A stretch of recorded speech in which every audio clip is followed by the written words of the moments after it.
الله أستغفر الله لا حول ولا قوة إلا بالله.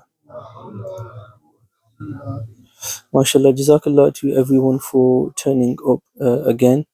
Uh, inshallah. We'll try covering two chapters again today, chapter 11 and 12. Chapter 11 is serving your desires, and chapter 12 is passiveness. So the 11th and 12th of the 47 diseases, serving your desires and um, passiveness.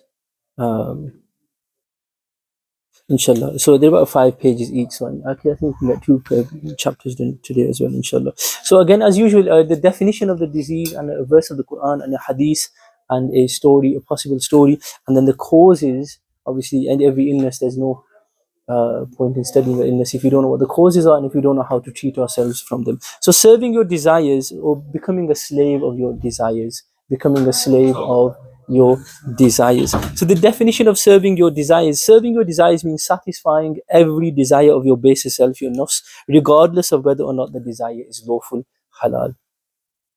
Here is a glorious verse of the Quran Kareem. Allah Almighty prohibits in the glorious Quran, وَلَا تَتَّبِعِ الْهَوَىٰ فَيُضِلَّكَ عَنْ سَبِيلِ اللَّهِ إِنَّ الَّذِينَ يَضِلُّونَ عَنْ سَبِيلِ اللَّهِ لَهُمْ عَذَابٌ شَدِيدٌ بِمَا نَسُوا يَوْمَ الْحِسَابِ.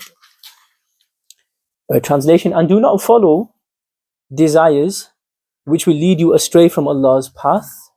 Indeed, those who go astray from Allah's path, for them is a severe punishment for the reason that they forgot the day of reckoning, the day of judgment.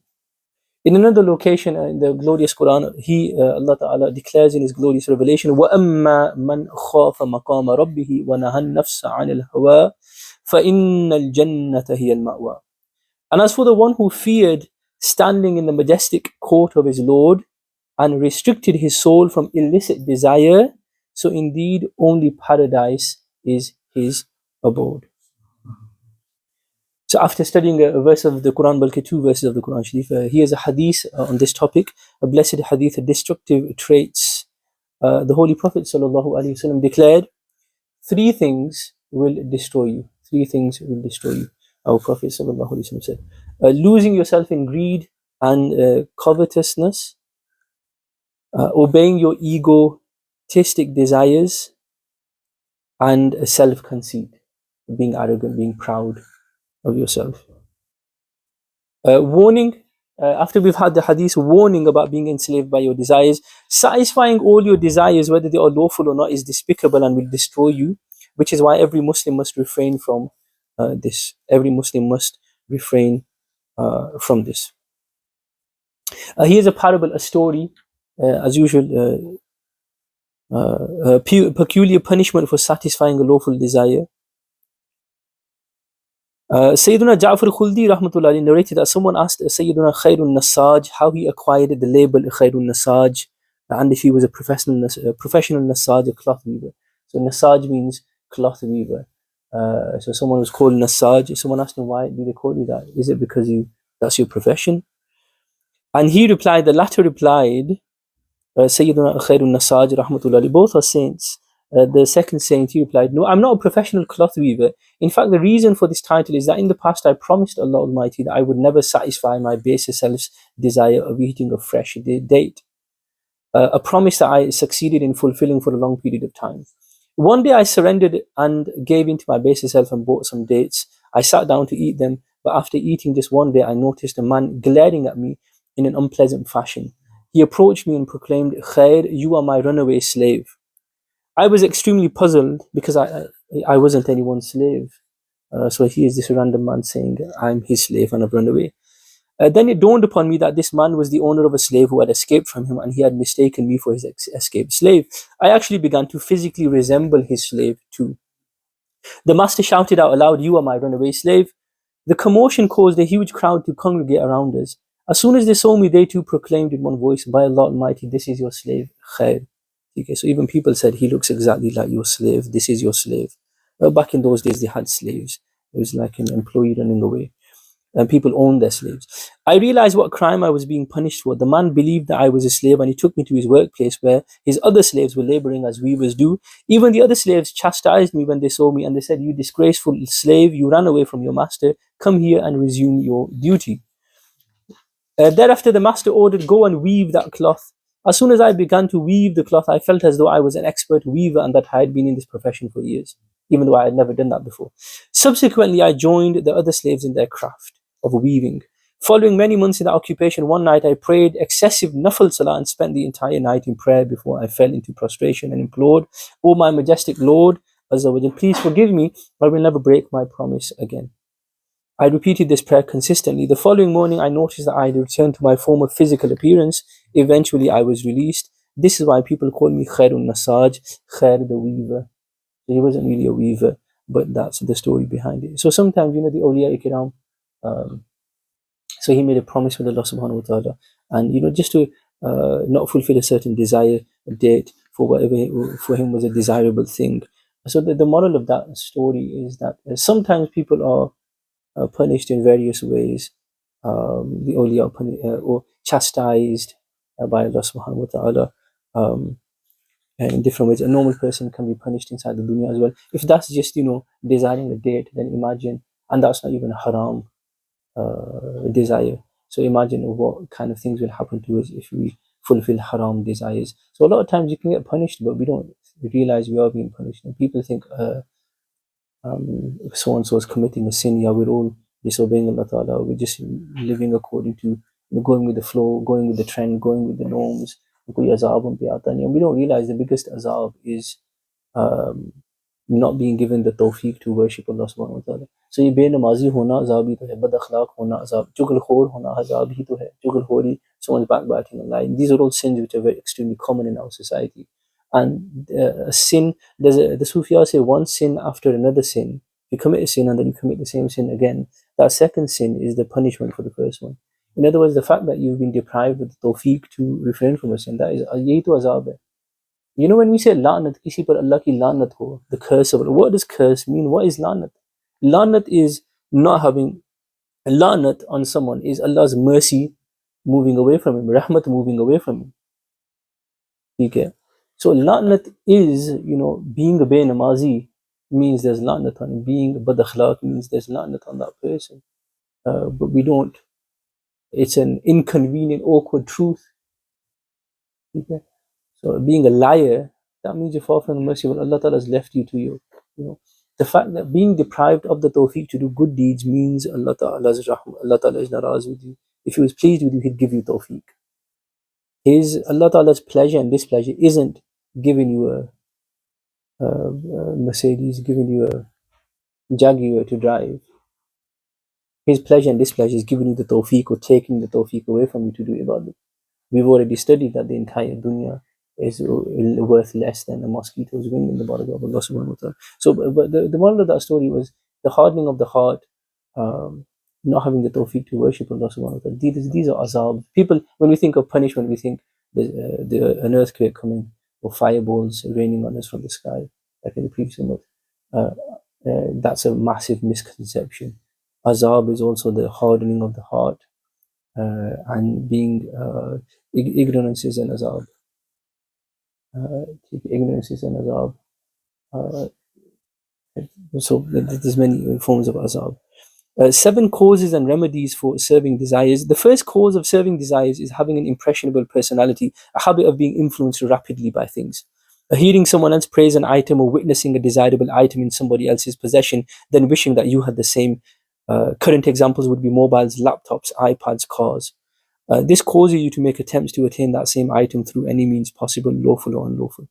How do we cure this? The cure for this is for you to learn to differentiate between necessities and unlawful luxuries. In order to assist you with this, you will find it beneficial to consult a sincere and religious friend, following which you should use lawful means to fulfill lawful desires. So it's even the line between what is zarurat in this day and age, the line between what is a zarurat, what we really need and we don't need, but we're craving, but we believe the craving to be a need. It's a very it's obscure, the line between necessity and hobbies and cravings is very obscure and grey. There's a lot of things that if you make yourself habitual of something deliberately, even if it's not necessary for your survival or for your happiness, you're going to think, I can't live without it. But we'd be surprised how many things we think we can't live without, but we actually can live without. We'd actually be more happier without them. So there is like the word majboori is thrown thrown around a lot in our Urdu Punjabi community. Ye majboori hai, ye majboori hai. Well, I lied there because it was a majboori. No, in our community, people lie 30 times a day. There aren't 30 majbooriyan every day. Even that's a lie. I only lie when there's a majboori. Even that's a lie. You get it? I only lie under necessity. I mean, I can't help it. No, you're lying even by saying that. So I'm talking generally. I'm not talking to the brothers here in the room. I'm talking generally in our community. So the word majboori is thrown a lot for a lot of things that we just have a shauq for, or it's a desire, or a nafs wants something that we say it's a majboori. Number two, the second cause for serving your desires or being a slave of your desires is being unaware of your baser self strategies. Since the human ego employs various tricks and excuses in order to incite us to satisfy unlawful desires. Consequently, humans are deceived by their egos and find themselves tangled in a web of forbidden pleasures. How do we cure this? The cure for this is to totally avoid contemplating about any desire that is harmful in this world or the next. Instead, force your baser self to limit itself to only necessities or permissible desires. So again, you have to have knowledge of what is haram and halal to know if this thing that I'm wanting, if it's haram. Because the majority of our community, uneducated, don't even know the difference between haram and halal. We just think there's a few things: pork, sharab, and killing someone, that's haram. With just a handful of things. So our knowledge of what is forbidden is very, very weak. There's at least 50 things more that are haram. So if we knew the difference between a haram and halal, then we would know that if it's a halal desire, then it's okay. You can enjoy that desire. But even with the halals, be very, very careful. Sometimes getting over indulging in halals can get you into the harams. So even be careful. The Sahaba Ikram used to avoid 9 out of 10 halal things. They didn't want to get into the habit of just fulfilling every desire, because then they would avoid 9 out of 10 halal things in order to avoid one haram. Okay. So halal desires or halal at the end of the day, but just be very, very careful. And it's only when you've got knowledge of Shariat that you're going to be able to detect, well, this halal, I'm actually drifting towards something haram here, and I've got to pull myself back. Otherwise, if you don't have that knowledge of Shariat, knowledge of things like in this book and fiqh, then you're going to think what started off as a halal desire, you'll drift into something haram, and you won't even realize you've drifted. You'll think you're still in that halal category, and you won't even realize you've drifted. So it's Shariat and knowledge, good friends that will, as soon as they see you drifting, come back here, and the tawfiq of Allah subhanahu wa ta'ala. So again, it comes back to knowledge, deep-rooted, proper, solid knowledge of what's halal and what's haram. Sometimes you might start off with a halal desire, but you drift without even realizing it. Number three, the third cause of serving desires is an absence of good company. Because if you associate with people who suffer from this fatal disease of serving desires, then slowly, gradually, you too will absorb their influence. Subsequently, one day you too will suffer from this disease. You can cure this by associating with pious and devout Muslims, revered scholars, honorable muftis, and other such religious Muslims who are experts in recognizing egotistic tricks and delusions and can distinguish between permissible and forbidden desires. Associating with God-fearing, Allah-fearing people will transform you into an Allah-fearing individual. Yeah, the fear of God is rare in this day and age, but it's not totally extinct. It's not. There is enough. There is enough around us for us to see it and for us to find in ourselves. It's not totally extinct. There is enough of it around. And number four, the fourth cause of serving desires or being a slave of your baser self is a habit of useless spending. As soon as you see a product that you admire, fancy, you instantly buy it, regardless of whether or not you actually require it. The cure for this is for you to contemplate about your necessities. Whenever you spend, abstain from buying unnecessary products. If possible, donate in charity the money that you would have otherwise spent on an unnecessary product. Okay? So that's just a suggestion. It's not saying it's haram for you to by, but be very careful. We sometimes, in the name of hobby and shok, शौक से Urdu word Dawood it just means hobby as well. शौक है फलां चीज़ का, but really think carefully behind the word shok. We'll say in dunya, I'm not in love with the dunya, I'm not in love with money, I just have a shok for this thing. Be very careful. If it's true that you don't love the dunya and you just got a hobby of certain cause or something, there's nothing wrong with having a halal hobby, but make sure that that's not really the love of the dunya, just disguised in the word shok and the word hobby. Your hobby is a fascination of things, isn't it? So being fascinated with it. So be very careful with that. Number 5, the fifth cause of serving desires is carelessness. Some people are affluent and careless, rich and careless, hence they have a tendency to waste useful items, which makes them feel good about themselves.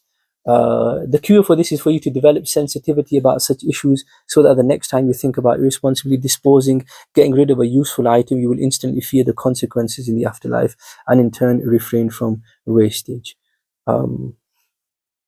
There's more elaboration, more clarity of that in point number 6. The sixth cause of serving desires is an unnecessarily lavish lifestyle, desiring and accumulating unnecessarily new items, e.g., furniture, car, mobile, etc., in replacement of already owned, perfectly fine, usable ones. So some people have got plenty of clothes. They just like to get the usable things. They just what's that thing? Collecting.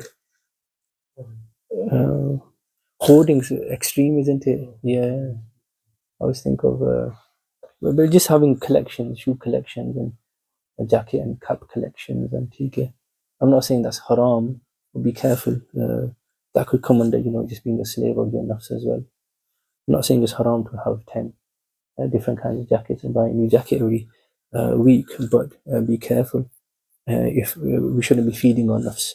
The cure for this is that instead of living a lavish and luxurious lifestyle, you should contemplate about the simple lifestyles of the eminent prophets, alayhimu salatu wasalam, honorable Sahaba, alayhimu ridwan, and revered awliya, with the intention of emulating them. Furthermore, you should think to yourself, today the more wealth I have in this world, the more I will be judged regarding it in the afterlife. The seventh reason for serving your desires or being a slave of your nafs is unnecessary curiosity about other people's businesses. Okay. Again, a big problem in our community. Unnecessarily contemplating about other people's fashionable clothes, other people's fancy lifestyles, etc. Not only creates jealousy, it also causes the fatal disease of serving your desires, which will subsequently drive you to struggle to become rich through any means possible, lawful or otherwise. What's the cure for this? Is for you to stop contemplating and pondering about other people's life choices. Be patient and grateful for whatever Allah Almighty has bestowed upon you. Look at someone with less material assets than yourself and be grateful. Furthermore, study and reflect upon the lives of pious Muslims in order to stimulate your heart towards pious and virtuous deeds. So that was a very brief. The causes and cures at the end of every chapter are very useful. Very brief on a very fatal disease. The shaitan misguides. So that chapter was being a slave of your nafs, your baser self. The shaitan misguides everyone, but who misguided the shaitan? His nafs. So hence the Sufiyas say, "An-nafsu akhbathu min sab'ina shaytanan." Your nafs, your ego, is worse than 70 devils. Your ego doesn't need the devil's help to misguide you. The devil can't misguide you without your ego's help. So in Ramzan as well, when we're thinking, well, the devils are locked up, but how come we're still tempted to commit sins, or we're not letting go of sins? It's because that nafs is still with us. The nafs is not locked up. It's your habit. It's got habit. 11 months habit. Bad habits don't die straight away. Although in Ramadan Sharif it's a lot more easier to break habits, but you still have to consciously in Ramadan. You don't just because Ramadan you automatically I'm going to be make. You still have to consciously struggle in Ramadan to change bad habits. It's not. It's a lot easier to do good deeds in Ramadan, but it doesn't mean automatically we all become saints. If that was the case, why do we revert back to old habits straight after Ramadan is finished? So you still have to consciously work on yourself in Ramadan. So the nafs is they call the nafs the bigger brother of the shaitan ka bara bhai. If someone asks you who is the shaitan's elder brother, in other words, shaitan ka baap, shaitan's father is the nafs. Okay. I sent this on the group a few days ago. So this is a masala from Bahari Sharif, just about earnings. Past few days we've been talking about earnings. Today the topic of earnings has come up as well. Ajwad Bhai, sometimes when he's Saif starts feeling guilty, have I got to pull back on my expenses, anything? Masha, which is good. Is good. So Bahari Sharif says, if a person earns more than what is adequate for him, more than your necessity, with the intention of helping, so you're earning more than what you need, uh, and your intentions are helping other people and your relatives, then this is mustahab. Then it's mustahab. It's preferable with that intention to earn more than what you need, become as rich as what you want. But if earning more than what you need is just vaise, you just want more, um, not with the intention of boasting and competing with other people, you just earn more. Then it's mubah, it's jais, not good or bad. You're allowed to. It's not a sin. It's not good or bad. Mubah means not good or bad. You're allowed to do it. But case number 3, if you earn more than necessary, just to compete with people and boast with people, then that comes under makruh tahrimi. Okay. In the English, it says disallowed, but I'm saying off the top of my head from Fatawa, that's a guna. Earning more than necessary. So, earning more than necessary is not haram. It depends on the intention. It's when fakhr and arrogance and pride and just earning more just to compete with people, that's haram. Earning more than necessary can be mustahab if your intention really is, if I've got a lot of extra cash, I can help people, help ulama, public services, help relatives, give qarzi to people, if that's really the intention. So there's 3 cases there with, just earning more. Islam doesn't say, uh, and I've not been trying to say for the past few days, just earn the bare minimum wage, and if you're getting by, that's it. It's haram to desire anything more. And in fact, I've made it clear in a few lessons, be stable, be in a comfortable position, because in this day and age, people will just eat you alive, especially will compromise your deen if you're not financially stable. I think we do have time for another chapter, do we? Okay. Mudahanat, what I do want to say, this is a word that most of our community hasn't even heard. It's an Arabic word, mudahanat, used in Urdu as well. And it's something that's haram. We've never even heard that word, mudahanat. But we're all familiar with the concept. Once I define it to you, passiveness. The literal meaning of mudahana is lenient behavior, and mudahana is to witness unlawful and sinful activities, yet not prevent them despite being able to. To be lazy and spiritless in assisting religious matters, or lenient or silent in a religious matter in exchange for a worldly advantage. So we have, without using the word mudahana, we have been talking about this for the past 2 or 3 days. I've been saying earn enough, because if you're not earning enough, you're going to need people, and then you're going to see them. When you need people, you don't do the islah, you're going to shut up. They'll see them doing wrong things, but you won't have the power to. You'll be spiritless. The mudahanat is seeing wrong in front of you and just being passive and letting things go, and it's haram. So we know the concept, but the word may be new for us. Allah subhanahu wa ta'ala states in the Holy Quran, they are wishing this, that in some way you may soften, you compromise on religious issues, so they too might soften their stand. So this will be about the kuffar, the Kafirs of Makkah wanted that the Muslims become soft. And um, Allah Almighty also says in another place in the Holy Quran, they would not prevent each other from any evil which they themselves would commit. They definitely used to commit extremely evil actions. If we turn over page 98, this verse proves that it is necessary, wajib, to restrict people from evil. Failing to do this is a severe sin. If you have the ability, if you know the person in front of you, they're not going to stop the sins, you don't have to tell them off. But if you are able to leave that location and move away from there, because even standing at a place of sin, even if you're hating in your heart, but standing is physically creating an audience for that sin, and is giving, a lot of sins are committed just for attention. You're giving them the attention they need. Don't give sinners the attention they need. A blessed hadith in Tirmizi states that when the Israelites, the Jews and the Christians, indulged in sins, initially their scholars forbade them, but when the public refused to refrain from their misdeeds, the scholars socialized with them by eating, drinking, sitting, etc. with them. Consequently, the scholars, were cursed by Allah Almighty through the tongues of Sayyidina Dawood and Sayyidina Isa alayhi salam. So this was in the previous community, the Christians and the Jews, the scholars, they'd see sinners, they'll tell them off, but then if they wouldn't listen the first time, then the scholars would just lose hope, and they just start, which is what happens today. We'll just might say once or twice, yeah, and then that's it. We've had enough. We're not strong enough to resist the temptation to sit with them, and then because we need friends, we need social friends, so then we'll end up just sitting with them and stop telling them, and then the lanat is on those scholars. Allah's curses upon those scholars who do that. So scholars' job is to keep on telling people, even if you tell them 100 times, and if they don't listen, well, at least you don't associate with them, disconnect yourselves. But we often then the Jews and the Christians, the Israelites did that, and a lot of Muslims are doing it, ulama are doing it, and then those ulama will be cursed as well.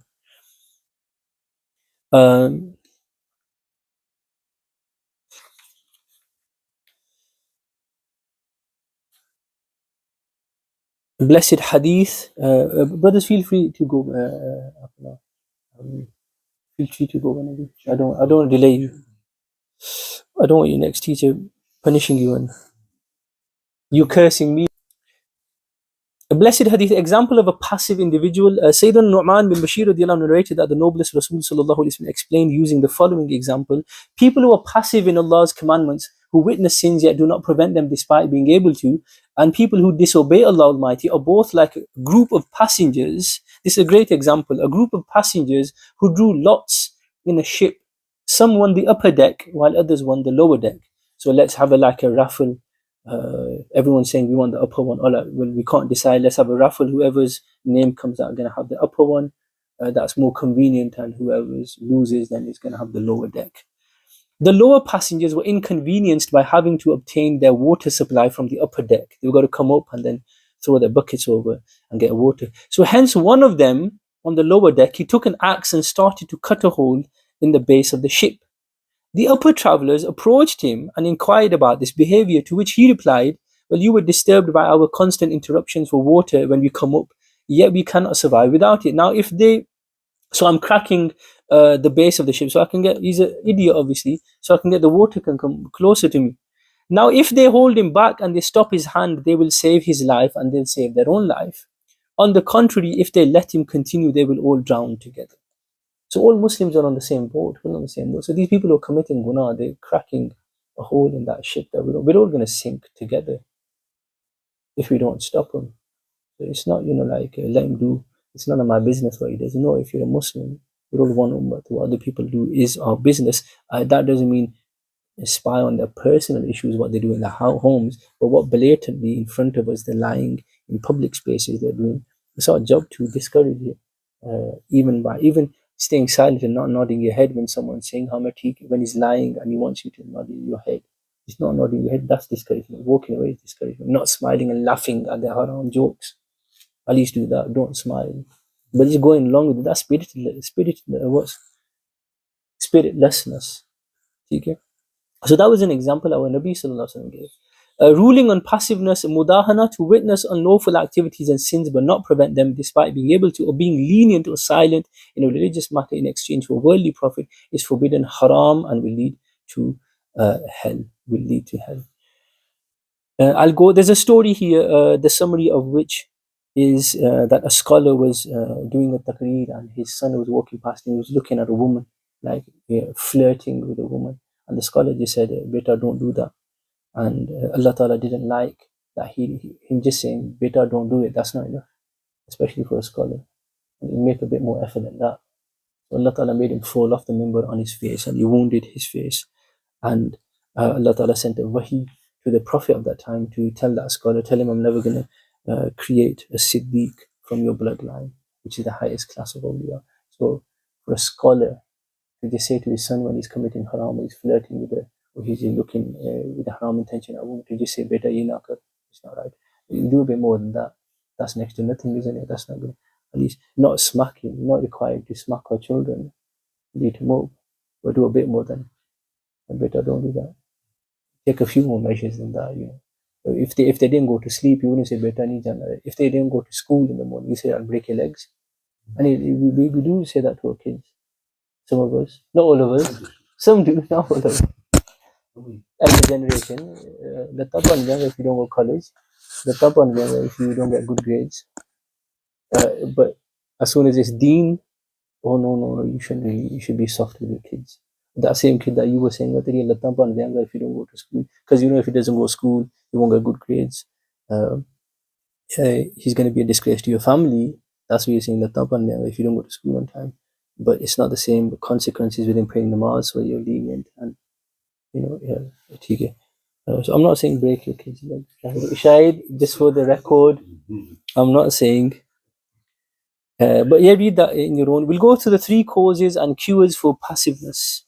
3 cures and causes. So we've understood that passiveness is just being weak and letting things go. It's wrong. It seems like a very, very common thing. Even the ulama, I know I've said this many times, that even the ulama have stopped advising. Ulama have stopped, Masajid stopped saying haram. Something's haram. The ulama, you hardly hear the ulama say something is haram. The ulama, it's just stories and it's stylish taqreer and it's like this and that. And the serious taqreers from ulama, or even if they are shouting, it's just it's not to really revive the nation. So mudahana is not just in the public; it's in the leaders as well, which is very, very sad. 3 causes and cures for passiveness. And this will be our final 2 pages. The first cause of mudahana. So it's with the dal in Arabic. Mim peshmu dal alif da ha noon ha. Is ignorance. If a person is not familiar with the rulings regarding the varying situations of preaching righteousness and prohibiting evil, then he will ultimately fall into the disease of mudahana, i.e., witnessing unlawful activities without preventing them despite being given to. The cure for this is for you to educate yourself about all the scenarios in which it is vital to prohibit evil. In order to do this, studying part 1 of the excellent book Neki Ki Dawat by Amir Ahl Sunnat is very, very useful. Educate yourself enough to understand that something haram is happening here, and educate enough to understand, is it necessary for me to advise them here, or is it not necessary? Sometimes it's not necessary to. If you know for sure that he's not going to listen to you, you don't have to tell him. But at least, like I said before, walk away or discourage it. Don't do what the scholars of Bani Israel did. They just said, "Acha, kam nahi karna chahega," and they didn't listen the first time, so they just gave up.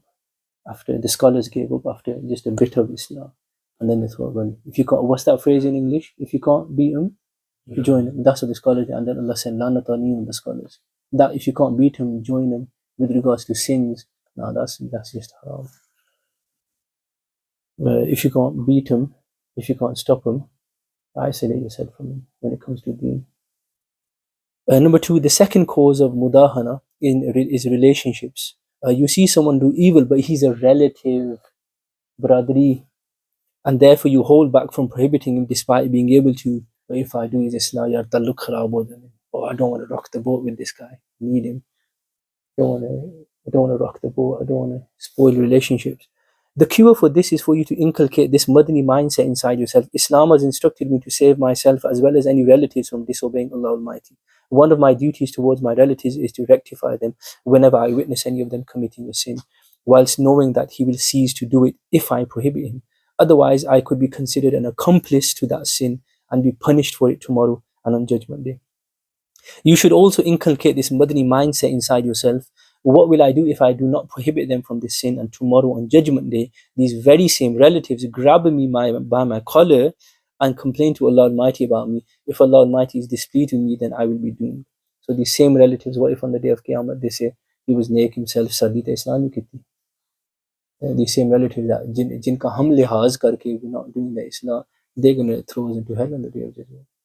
So Qiyamah ke din, even if they don't listen to you, at least you can say in the body of Allah, Ya Allah, I used to do my duty. Remember, we're not even allowed to listen, obey our parents, biological mother and father, if they tell us to do something unlawful. Yeah, we can't be aggressive with our parents as well, but you just respectfully decline. It's haram to even obey parents. And if parents are naraz because you've refused to fulfill a haram commandment, you are not amongst the children who have made their parents naraz. That's not guna. They're naraz because of their disobedience. That narazgi is not going to harm you. Children making parents naraz is haram. If parents give a lawful command, and they don't fulfill that command, and their parents get naraz. If parents give a haram command and you don't fulfill parents' haram command and they get naraz and upset with you, you're not gunagar for that.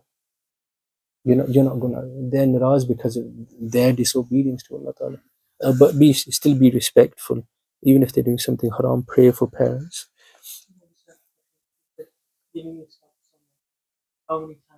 Giving,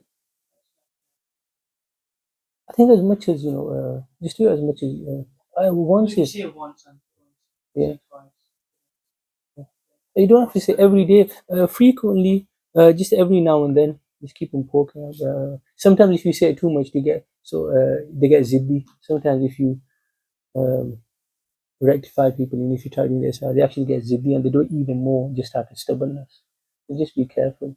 So just you got to be satisfied in your heart that I'm doing enough, and but just doing it once and saying, "Well, I've done my job." That's not our job. No one changes with just once. Ask yourself, if there's certain habits I need changing. If someone just told me once, that one. So every now and then, and different methods as well. There's different ways of doing Islam. Sometimes you can do Islam without even opening the mouth, can't you? I don't know what the exact answer to that is, Shadi, but I guess just frequently try doing your own Islam, their Islam as well. Don't force them as well. Don't become arrogant against them, and don't make them zibbi as well. Don't make them stubborn. Sometimes people out of stubbornness, what you tell them not to do, then they take it to the next level just because they're angry with you. And you might have escalated the situation even more. So be careful whilst doing Islam. We want to de-escalate the issue, de-escalate the sin, that escalate it to a different level. We used to swear 10 times, and now we swear 20 times. Now, just to tell us, I'm not bothered about yours. So we've got to. Um, but it is hard. It is hard because it takes a whole lifetime of learning how to talk to people, how to read people. It's not easy. I don't have an easy answer to that.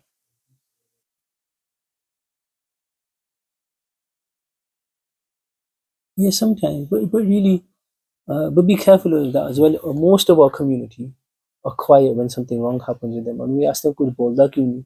They'd all say, "Well, I didn't want to escalate the situation." So there's a whole community just sitting there doing no Islam, not educated, not learning anything. When you ask them, they'll have 10 reasons. They'll say, "Oh no, I know it's wrong," and they'll make it sound like they're very morally, ethically strong. Oh, but I had a reason for not. I didn't want to escalate the situation. But a lot of the times it's not. It's just weakness. So again, having the nafs under control, knowing when to do Islam.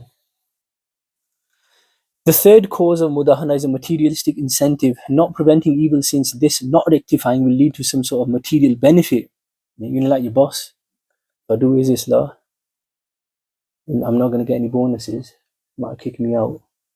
So the cure for this is for you to contemplate about the perils of prioritizing worldly benefits and incentives ahead of spiritual objectives and ambitions. Since people who prioritize this world over the afterlife are only inviting the displeasure of Allah Almighty and His most beloved Rasul Sallallahu Alaihi Wasallam, which leads to hell. I'll just to save us some time. We get the gist of that anyway, but please do read that on your own as well. Uh, the gist of that is, don't just for the sake of your dunya compromise your deen. Don't compromise your deen for the sake of your dunya. Just because you can get some cash out of him. If you're really struggling in a financial position and this is the only job that you're getting, and you know that doing this is just gonna get rid of you, and you're struggling financially, keep your mouth shut at that time. To save yourself. But a lot of the times, we're just keeping our mouth shut when it's not majboori. We can do some sort of islah. Or at least, like I said, if people in our community, especially the elders, they don't like islah, especially from youngsters, well, at least don't, when they're saying those haram comments and they're backbiting and they're lying, at least don't laugh and smile and just nod your head. And just stay silent, walk away. At least do that. If you're not going to speak, at least try to walk away. Staying silent in front of intimidating people, it's very tempting to just, like, even if you know what you're saying is wrong, but just have a smile. It's very intimidating, and you don't want to rock the boat. You feel like you got to at least nod your head, but it's very hard to even not nod your head and just stay quiet when something like that is happening in front of certain powerful, intimidating people. But that mudahana is a sin, and especially for the ulama, it's even worse, because their job is to stop sins. If the ones who are supposed to stop sins, they just start doing this. What about somebody who struggles and sometimes that person might be leveled with like they was gonna say something. So, Our Islam now, there's a lot of issues that could come out of this. This topic of advice. We're on 38. So la hawla wa la quwwata illa billahi al-aliyyil astaghfirullah. Jazakallah, you've given us 55 minutes of your time today.